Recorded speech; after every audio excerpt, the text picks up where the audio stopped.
Alright, so this is some post commentary. I'm probably just gonna cut out the little segment with the Radiant Pearl and make it its own video and just upload the run by itself.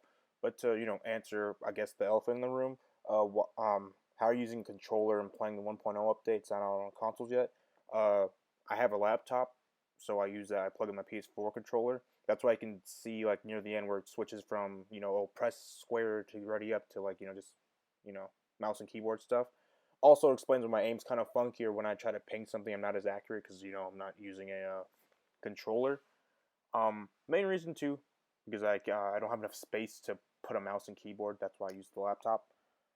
But about the actual Pearl thing, so I've seen cleansing pools. I think they're called multiple times. I play the game quite a bit. I've never, and I guess this is like a weird coincidence, but I've never actually had a lunar item when I found one. So this happened to be a complete coincidence. And after the shit show that was the Void with like no, I honestly thought I was gonna die in the Void, especially as captain because I didn't have any mobility until later. I said, you know what, fuck it, why not? I have two lunar items, and I got the Radiant Pearl on my first time using the cleansing pod ever.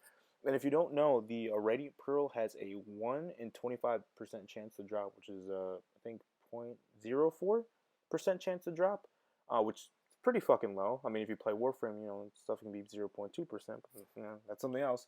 Anyways, so and then I'm like, you know what? I have a Radiant Pearl. Might as well just throw in another Pearl, another lunar item just to get just hopefully get another Pearl. If I got another Radiant Pearl, that'd been fucking ridiculous. But I just wanted to finish the logbook because those are the only two items I didn't have the logbook for yet. And if you're wondering how I got the captain's logbook thing for the defensive microbots, just put on the artifact of vengeance. Don't pick up any items, and then just kill them because when you kill your doppelganger, they automatically drop a random item. And if you only have one item, then they'll drop your defensive microbots, and they do stack, so that's cool. Anyways, so you'll see it says, oh, you found like for instance the Radiant Pearl and the normal Pearl has oh you found two, but the high stack is one. That's just saying that they're both classified as a Pearl, but one's a different type of it. That's why. So that's how that's like my first time using a lunar potting or lunar cleanser and getting a Pearl from it. It's fucking ridiculous. And as a coincidence too, I happen to have two lunars on me. Like, oh man, you can left the Effigy of Grief. I actually like the Effigy of Grief. I didn't use it that much in the Void as I would like because I was capped and having mobility. But that's about it. Any last thing too is the reason why I use the world capacitor and why I didn't decide to loop is that Final Phase Mithrix after the change is really fucking difficult, especially if you have a like God run, like I walk into a room and everything dies kind of run. Because the way what it used to work is that when Mithrix was taking your items, you were able to damage him. So if he was taking all your items, you could just try to like burn him down and nuke him down as fast as possible. Now they made it so he's invulnerable, so you just have to sit there and watch him take your items. So that's why the longer the run goes, the more likely the more likely it is you're not able to beat him because he'll take all your items and you can't do shit because he's gonna have a shit ton of health. One, and then two, you're not gonna realistically like let's say you even have like one med kit at that point, you're not gonna be able to do enough damage really to unless you get lucky and get like a band back or something, which brings the point of the bands and the royal capacitor. So again, the reason why I decided to go early is that I noticed I had bands and I had a royal capacitor.